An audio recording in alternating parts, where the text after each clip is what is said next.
জি ভাইজান, আমি মাত্র অফিস শেষ করে বাসায় আসলাম। আপনার কাজটা আমার করে দেওয়ার কথা ছিল, আমার মনে নাই।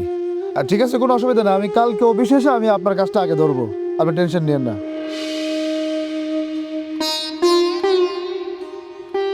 কি ব্যাপার?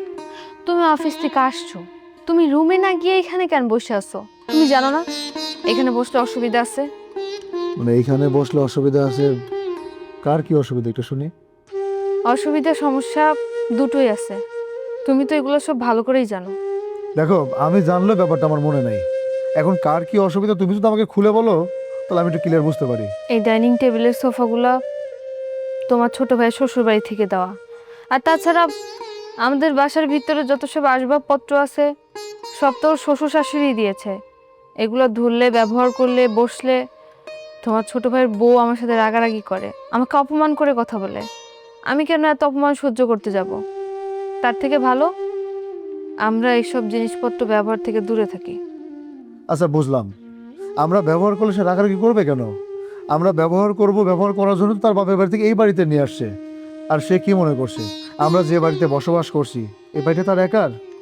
এই বাড়িটা ভাগের অংশটুকু আমারও আছে। এই বাড়ির ভাগিদার তুমি আর তোমার ভাই, সেটা তো আমরা সবাই জানি।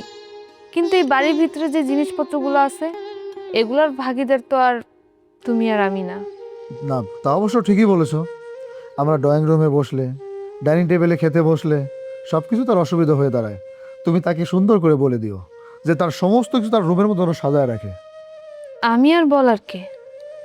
তোমার যদি কিছু বলার থাকে তুমি নিজে গিয়েই তাদেরকে একটু বুঝিয়ে বলো। তোমার ভাইয়ের বউ যখন তখন যা তা বলে আমাকে অপমান করে, আমি যে তার বড় ভাবি হই সেটা মানতেই চায় না।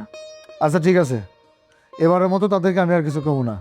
নেক্সট টাইম যদি তোমার অপমান করে কিছু কয়, তখন আমারে বলো, আমি এর একটা উচিত শিক্ষা দিয়ে দেবো। চলো, রুমে চলো। চলো।